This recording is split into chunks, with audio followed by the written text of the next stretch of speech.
Hey guys, YouTube Warrior 100 here. Okay, and here we go. Now in this video, I'm going to be giving my thoughts on Thor: Love and Thunder. Yeah.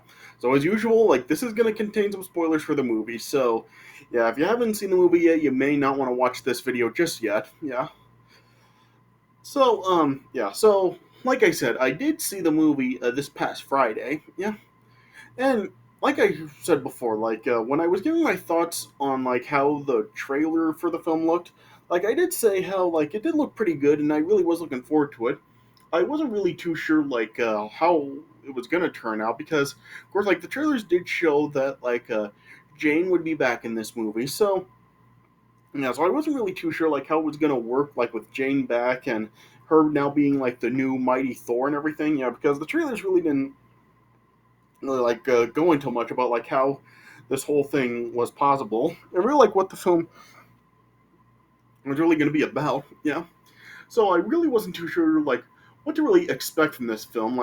I did say how it did seem to be kind of different in tone than the other Thor films were, but I didn't really consider that to be a bad thing because Ragnarok really was a really different style of Thor film from the first two, and that really did actually turn out being better than the first two. So yeah, and so going in I was really saying that I wasn't really gonna look at it as really a bad thing that this film really did look different from the other ones because yeah, Ragnarok did show that different takes could be an improvement. So I really didn't know if this really was really going to do good or if it was going to be bad or how it was really going to turn out. But yeah, I was of course really looking forward to seeing this movie. Yeah, yeah. And when I saw it, I gotta say that overall, I liked it. Yeah, I did think that this was a pretty good movie. Yeah. Now, I don't really think this film really was as good as Ragnarok. I do think Ragnarok did have better pacing and it just did tell a better story. But yeah, out of the four Thor films, I would say this is probably the second best. I still do like it better than the first two Thor films. Yeah. So, yeah, this is was kind of another different take on a for a Thor film than it was with Ragnarok, but also it wasn't it still did kind of also have a similar tone. This movie, it did kind of seem to be a mix of the tones from the first two Thor films and this one because yeah, of course the first two Thor films did really have similar tones to each other, but Ragnarok was significantly different. This film really was kind of a mix of the two different tones that the other films have had. So yeah, so it did really kind of seem like it really did balance out a good mix between the two different tones. Yeah, and overall, I did think that this was a pretty good movie. Yeah, yeah, so the story for this film, um, the story for the film is that there's this um other her sort of god. Well, he's sort of a god, but he's also kind of like a butcher. He's kind of like a galactic killer named Gore the God Butcher. And the as the film opens up, it does show that his daughter has died, and after some pleas from his god Rapu are basically ignored, then he just his after he ends up summoning a god killing weapon, a necrosword, and he kills Rapu with it, then he just ends up vowing to kill all gods. Yeah, and pretty much for this film, he does end up a kidnapping some the kids from the new version of Asgard, and so yeah, Thor, Valkyrie, um, uh, Valkyrie, Korg, and Jane all team up, and then they really just start out to try to track Gore down and rescue the children. Yeah, and that is really the what the setup for the film really is. That really is the main premise. It really is just a Thor, Valkyrie, Korg, and Jane all going together to try to track down Gore and rescue the kids, and then yeah, and throughout they try to get some help but are unsuccessful in doing it, yeah. And yeah, and that's really the main story of the film. Now, yeah, there are other some like other subplots throughout the film, of course when we first do see Thor in the film, like he is still, of course, like with the Guardians of the Galaxy, because of course, like at the end of Endgame, he ended up joining up with them. So yeah, so when we do first see Thor in this film, like he is still with the Guardians of the Galaxy. Yeah. So like I was, well, yeah, I was like saying before, like how I really like didn't know how it was gonna work, like with Thor and Guardians of the Galaxy getting like new films. Of course, like Thor has this film, and of course we have like the upcoming third Guardians of the Galaxy movie. So yeah, so I really wasn't too sure like how it was really gonna work out with the two different films when like a Thor like was with the Guardians of the Galaxy. But in this film, it did like we did get the answer to it because it does show how Thor did end up parting ways with the Guardians of the Galaxy after like he received a distress signal from Sif. Yeah, yeah, then Sif like just like was a warning Thor about Gore, and like he was like targeting the new Asgard, and it showed like how the new version of Asgard was now pretty different now that like it was under like the leadership of Valkyrie. Yeah, we're shown like how it was just like it's now like totally different than how it was before, or and it shows like how like kids are now like being trained in the new Asgard. Yeah, yeah, and yeah, and of course, like I said, in this film, like Jane is back, and Natalie Portman does reprise the role from the first two Thor films. So yeah, so I am actually like glad that they did actually bring Natalie Portman back as Jane. Yeah, I did find it like kind of unfortunate that like with her not returning in Ragnarok. I felt that it was kind of unfortunate that it seemed that Marvel just had just like written her off and she wasn't going to be back. Heck, I mean, she wasn't like a I wouldn't really like go so far to say that she was like a very good character because yeah, not really too much happened with her, and yeah, a lot of people really didn't really like have much interest in her.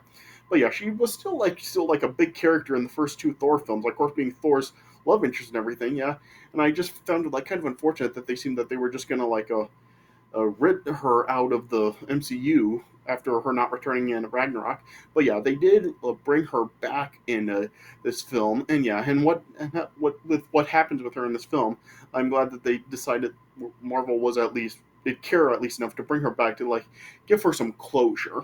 Yeah. So yeah, so in this film, it does show how like Jane is apparently diagnosed with terminal cancer.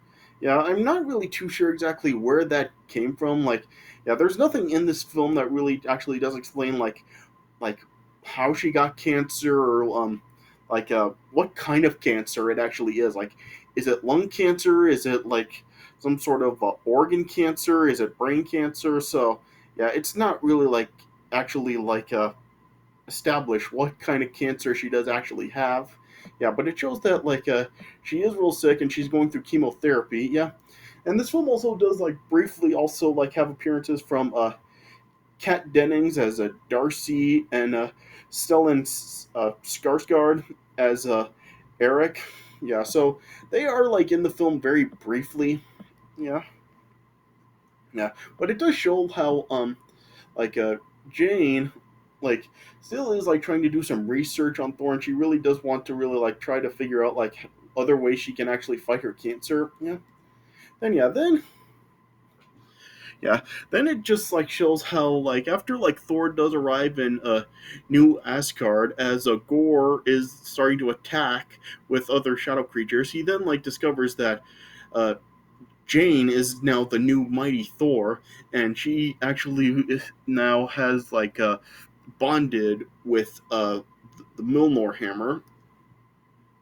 Yeah. So yeah, it is like it's really not really made clear like how Jane was able to do all this, how like she did become the new mighty Thor, and how she has like is now worthy of holding the Milnor hammer and everything. So yeah, that stuff's not really explained. So I guess like you can say that this really are like well yeah, this stuff is like problems with the film. How like it's really not explained like the stuff happening with Jane with like why she has cancer and how she did become the mighty Thor and all the stuff that is happening with her. Yeah, yeah, yeah. But yeah, Thor, of course, was like surprised to see Jane. Yeah, and at first she doesn't actually like reveal to Thor that she has cancer, but she does eventually later on. Yeah, yeah. Yeah, and then then Thor, Jane, Valkyrie, and Korg then uh, banded together to then fight Gore, and yeah, they were like able to fight him off, but he was ended up escaping and kidnapped like a bunch of the Asgardian children. Yeah, yeah. Then with Thor, Jane, Korg, and Valkyrie then all following, they eventually then were trying to get some help from other gods. So then they traveled to the omnipotent city to try to ask Zeus for help, but Zeus wasn't willing to do it. Then after like they then revealed who they were. Then Zeus ended up just capturing Thor and then just forced all four of them to then just fight Zeus's men. And then in the battle, Korg ended up being injured, but then Thor, in anger, ended up impaling Zeus with his own thunderbolt. Yeah. So Thor ended up defeating Zeus here, and then Valkyrie ended up stealing the Thunderbolt, and they were able to escape. Yeah.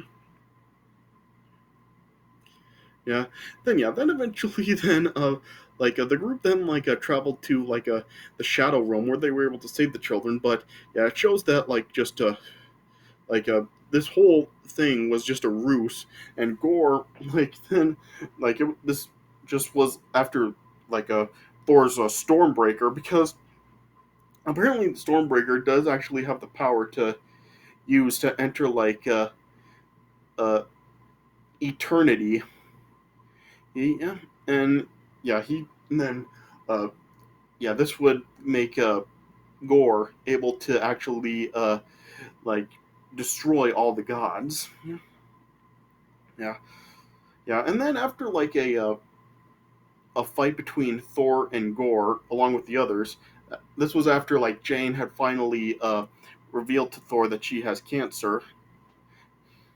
Cancer, yeah, yeah, and she's apparently using the hammer and everything to try to really make her strong and powerful to find ways to beat the cancer or something. Yeah, it's kind of not really made entirely clear. Yeah, but yeah, Gore was able to overpower the group, and then he was able to steal Stormbreaker. Yeah, and then this allowed Gore to then open the portal to eternity. Yeah, and it showed whenever Jane didn't have possession of Milnor, she then was just returned back to her normal form, not as Mighty Thor, but just her regular self. And it shows that every time returned back to her normal self after losing Milnor, it showed that she was became increasingly weaker each time she used the Milnor. Yeah, yeah. And then it was revealed that apparently each time she uses a Milnor, it apparently drains her even more, and apparently the use of Milnor is actually a weakening her ability to actually fight the cancer. Yeah, and apparently it's getting to the point where if Jane actually does use it one more time, it will actually hasten her death. Yeah, so yeah, as Jane was then just in the hospital and Valkyrie was injured, yeah, Thor then decided to go after Gore alone. So then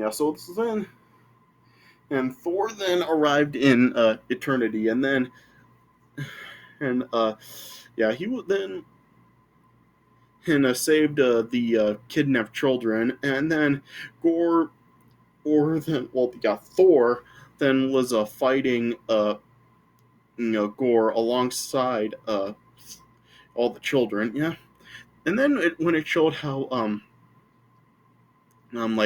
Gore really was just really overpowering Thor, and it was showing that Thor needed help, and Jane could sense what was going on, how what Gore was doing to Thor. Then Jane then grabbed Milnor once again, and then transported to Thor and Gore, and then helped Thor fight off Gore, and eventually ended up destroying the Necrosword, which is the weapon that Gore had that he used to kill Rapu at the beginning of the film. Yeah, yeah.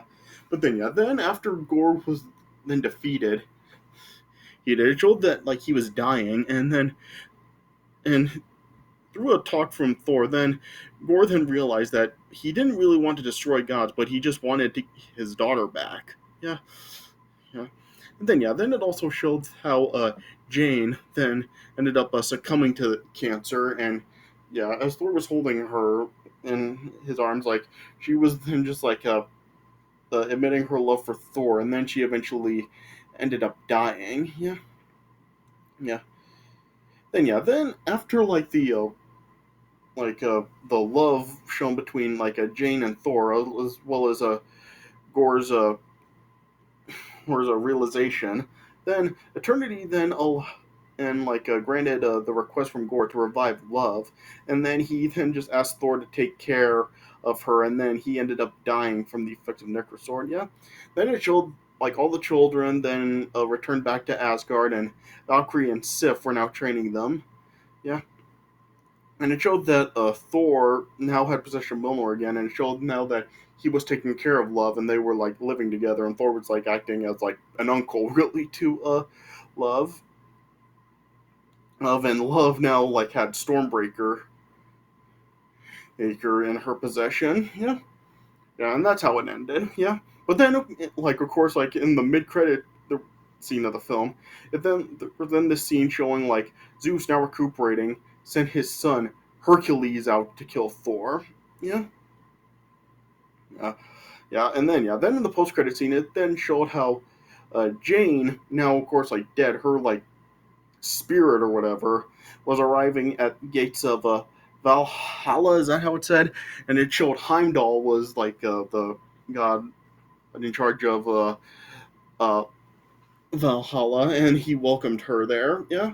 So yeah, and then it then read Thor will return. So yeah, so this shows that we're gonna see more of Thor. I'm guessing like this is gonna like lead to like what we did see in the mid scene with them Hercules sent after Thor. So yeah, so there's probably gonna be like another movie somewhere down the line, like showing Hercules going after Thor. So that should be cool to see. Like, I've always kind of like thought about like a fight between Hercules and Thor, seeing as how they're both gods. Like, it should be cool to actually see Hercules and Thor fight each other. That'll be cool to see. I'm not sure when that will come out. It'll probably be like a few years, or I don't know if it'll carry over to another show on Disney Plus or what. I guess we'll just have to wait and see. But yeah, that should be really cool to see.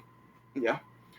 Yeah. But anyway, so like I said, I did think that this overall was a pretty good film. Like I did like that they did bring Jane back. I'm glad that they did like give her some closure. It showed that Marvel did at least care enough to give her that closure rather than just blowing her off as it seemed they were going to do after her not returning in Ragnarok. Yeah. And yeah, and I in yeah. And yeah, and the movie was like pretty good once again. I did think that the story overall was interesting with like the stuff with like gore going on in the film. Yeah, and plus, yeah, this film also did have some pretty funny scenes as well. Like there were like these like two goats that were like going along with Thor, Jane, uh, Korg, and Valkyrie, and yeah, and they did have like that famous goat scream in this. But like there was like at one point when like they bumped into a moon and you did hear the goat scream. That was pretty funny. Yeah, and I did think it was also pretty cool that they did have like a couple Guns N' Roses song in the film. Like, of course, like the trailer did like have "Sweet Child of Mine," and it was also in this movie. And you also did hear like "Welcome to the Jungle" in this film as well. Yeah, so I thought it was pretty cool that they actually did use a couple Guns N' Roses songs. It was like how in Ragnarok it had have like Led Zeppelin's "Immigrant Song." So yeah, so it's cool that they're like using like some classic rock songs like that in the Thor movies as well. It kind of does remind me of like all the classic songs that they do have in the Guardians of the Galaxy movies. Yeah. So yeah, but yeah, this was a pretty good film. Yeah. So, but yeah, I did notice how this film really didn't have any sort of connection to the Loki series. Yeah. So yeah, so I guess like Loki really does not have any sort of didn't have a connection with the film. I really did think that it would, and I was under the impression that it would, especially since it is like Loki, like Thor's brother. So yeah, so this really didn't have any sort of connection with Loki. So I guess I really didn't need to actually watch the first season of Loki before actually going to see this film. But I am so glad that I did. Yeah, I mean, still think that it was fitting to do since, of course, it is Loki and Thor. Yeah, so Loki really, so yeah, the connection Loki really does have is really just between like with Multiverse of Madness and the next Ant-Man movie coming out next year. Yeah, so this really didn't have the connection to Loki that I thought it would have. Yeah, but yeah, that's not really important here. Yeah, this still was overall a pretty good movie. Like I said, I do think that out of the four Thor films, I do think that it is the second best. So yeah, so yeah. Yeah, so I still would say that this film definitely is worth watching. I mean, it is a Marvel movie after all. So it's not really like the as good of a masterpiece as a well, not as good of a movie as Ragnarok is, but yeah, it is still overall still a really good, enjoyable movie, and yeah, and I definitely do give it a recommendation. Yeah, so yeah, go check this movie out if you haven't. It is definitely worth seeing. All right. So yeah. So I guess this is all can really say about it. All right. So yeah. So I guess this is it for my thoughts on Thor: Love and Thunder. Yeah. So I hope you guys did enjoy this video. Yeah. And stay tuned because coming up next, I am gonna make a video to give my thoughts on the Obi-Wan series on Disney Plus. So yeah. So I'll make a video talking about that series next. So stay tuned for that coming up next. All right, but I hope you guys did enjoy this video. So thanks for watching, and I'll see you guys later.